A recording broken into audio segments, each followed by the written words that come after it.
রাজধানীর খাদ্যপ্রেমীদের জন্য নতুন সংযোজন হিসেবে বনশ্রী মেইন রোড এ ব্লকে উদ্বোধন হলো ঐতিহ্যবাহী ও মুখরোচক খাবারের ঠিকানা সুলতান হান্ডি অ্যান্ড কাবাব রেস্টুরেন্ট। রেস্টুরেন্টের প্রতিষ্ঠাতা মোহাম্মদ মোশাররফ হোসেন গাজী জানিয়েছেন, এখানে থাকবে আসল স্বাদের কাবাব ও দেশীয় খাবারের অনন্য সমাহার।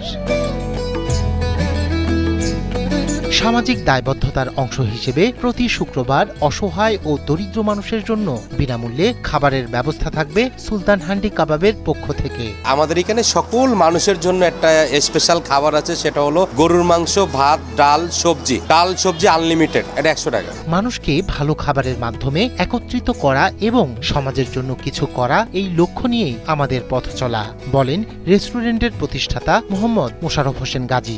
আমার এখানে সি ফুড পাবেন, ব্যাম্বো বিরিয়ানি পাবেন, হান্ডি বিফ আছে, অথেন্টিক হান্ডি বিফ, চিটাঙ্গের অথেন্টিক মেজবানি। ইনশাল্লাহ যদি আমার সার্ভিস, আমার খাবারের গুণগত মান, আমার কাস্টমাররা যদি স্যাটিসফাই থাকে, ওনাদের রিভিউ অনুযায়ী আমি পরবর্তী পদক্ষেপ নিব ইনশাল্লাহ।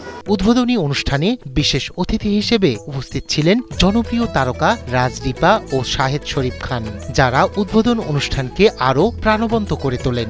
উদ্বোধনী সপ্তাহে থাকছে বিশেষ অফার, মাত্র 690 টাকা কেজি রান্না করা গরুর মাংস।